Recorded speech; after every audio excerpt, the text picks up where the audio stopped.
friends, welcome back to today's video. Welcome into my studio. I am back into my gouache talk today. I've been spending quite a bit of time since the season sort of ended and rolling into like the winter season here in Arizona. I was on the road a lot, and so I've been spending some time with that continuation of improving my painting skills, my observation, my drawing, all of it. And that is my practice time when I'm using gouache and rolling into a little bit of watercolors as well. But today's video is back to the ocean with a stormy seascape, cloudscape scene, mostly sky with a little bit of ocean. So I'm still working in my Honolulu sketchbook. I am close. I am one page left to filling this baby up. But today's scene is this stormy seascape. It's from an image here on the right, and you can see quite a bit of difference in palette. Don't ever think you have to paint the painting like the colors of the image. I didn't want to go that purple red. I wanted a real deep blue in this, which is the direction that I took it with the gouache. So I have spent 2 hours on this scene. It was a 2-hour project painting it. And I've time-lapsed it and broke that down into about a 12-minute video for you. So I hope that you enjoy it. Some of it I don't talk in. Some of it I do give thoughts and ideas about painting with gouache. So I hope that you watch the lesson and learn from it. Hopefully you get inspired by it. I'm also an oil painter. Many of the videos on my YouTube channel you're going to find the oil painting, but I've started gouache over the last few years. So that's part of my toolbox now too. And mostly it's play, most of it's in sketchbooks, some of it's done plein air. This is the wet gouache palette. By the way, I do have an updated list to my gouache. You'll find the link below where you can download the list of supplies, my brushes, my colors. You know, this is ever changing, right? So I updated it so there's a new list there, and hopefully it just is helpful to you. So sit back, let's head to the ocean and paint this stormy seascape with beautiful light rays in it. Hopefully we all are inspired and ready to paint some more afterwards. So here we go. I laid washi tape over my pencil drawing. And then I wanted a really straight horizon line on that deep blue sea. And I'm using mixtures of ultramarine blue, indigo, and touches of an olive green. Now I'm going to talk through some of this video, and then at points I will be maybe quiet. This actually was about a 2-hour painting session that I've time-lapsed into about 12 minutes. I just picked up my white and working a little bit of cobalt blue and cerulean blue, trying to build out that sky. Now remember, gouache is a little unpredictable, knowing that when it dries, the values change. So through this painting session, I may have to repaint back over an area. I am using a little bit of white with some yellow ochre where that bright sun is setting. You can see that really nice, straight, hard, crisp horizon line. That will get softened. So I'll just work on this sky here for a little bit, and you sit back and watch, and hopefully this inspires you and helps you with your gouache paintings.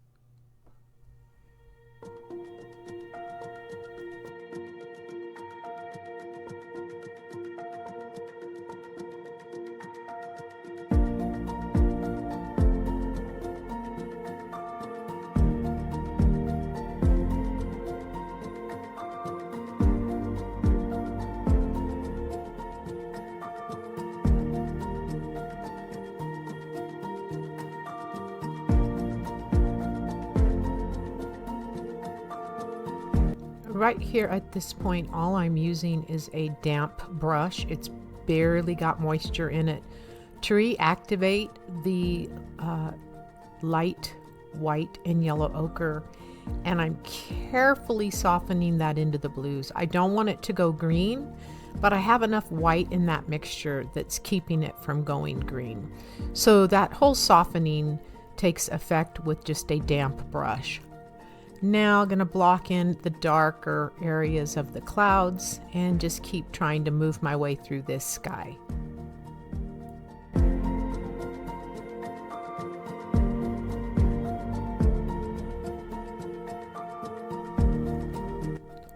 Light rays are tricky. It takes a while to get them, and I'll be honest, especially when I'm working in oils and I'm doing large paintings, I sometimes have to do those light rays over and over again. This didn't go too badly on this little gouache piece, but it did take a little bit of finessing them back and forth and working with a few little different values. Just have to stay at it till you get the desired effect you're looking for.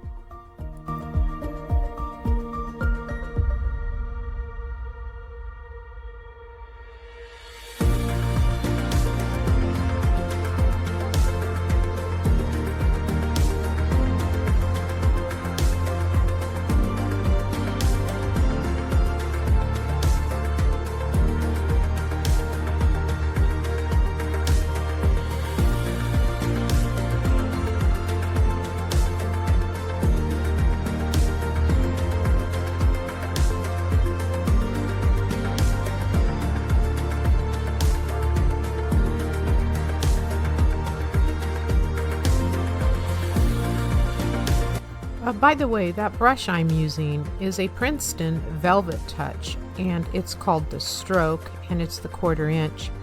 And I do like this little brush. I've been using it on quite a few of my paintings.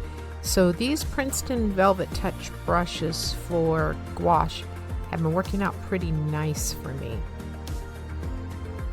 Speaking of supplies, if you would like my full list of my favorite gouache supplies, I will leave a link down in the description for you where you can pick up that list and take a sneak peek of everything that I like to use.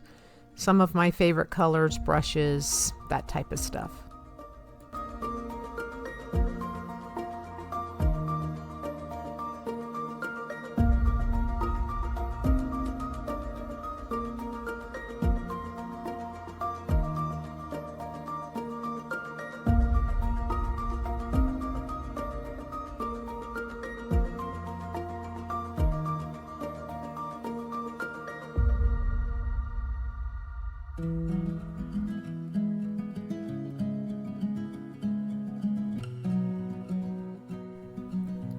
So more of the same.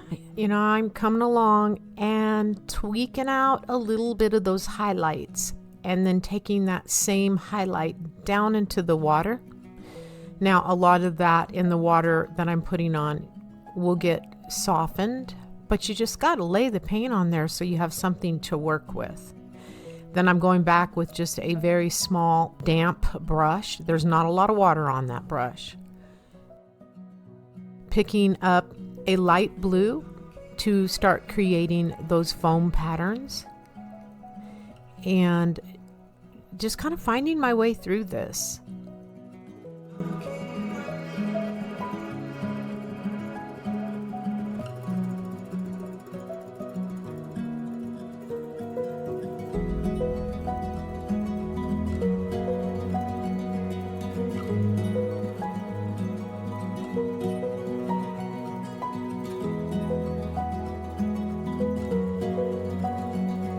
Pulling a little bit of a darker value, more indigo, a little bit of ultramarine blue into that very closest front wave.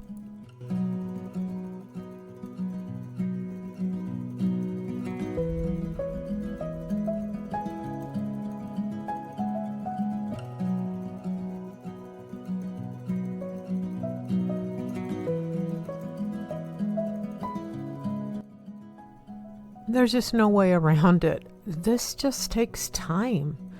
There's a lot of intricate little marks down there up close to make those beautiful foam patterns. So you just have to pick and choose how much you're willing to put in your pieces.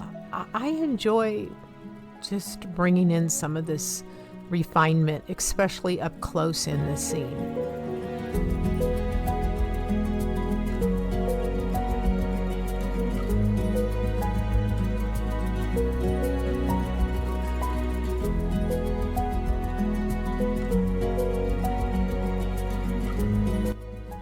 Was kind of funny in the editing process. All those little sparkles in the back water I thought looked like little tiny text. And in my mind I thought it says, "Keep going, Linda, keep going, Linda, you're almost there." It feels that way sometimes.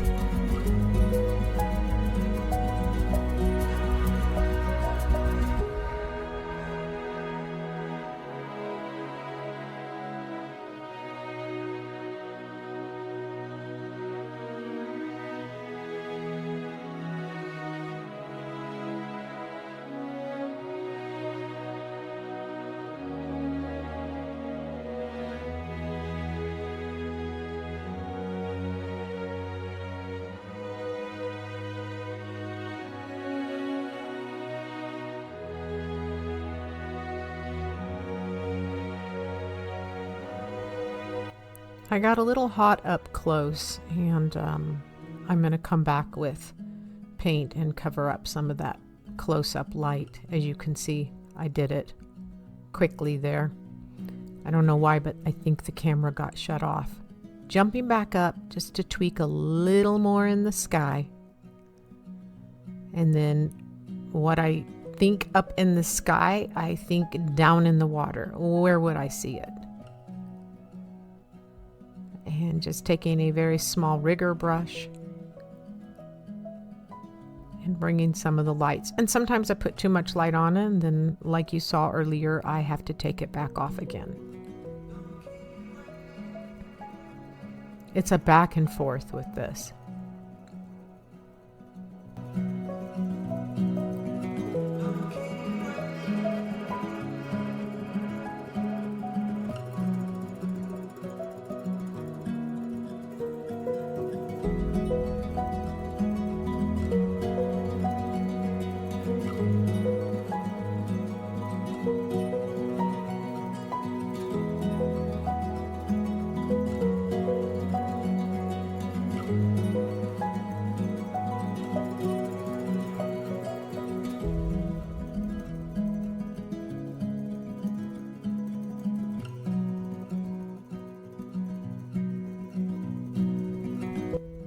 By that palette shot, you can see what a simplified palette I'm using. I mean, this is mostly blues, probably a little bit of red, mixed in some of those blues to gray them, and then that yellow ochre. So this is a very simplified palette. I actually used a little bit of the cad yellow light too in mixing that bright sun and those sparkles in the water. The last final little diamonds way off in the distance to bring this Stormy Seascape into completion. All right, I think that's a wrap.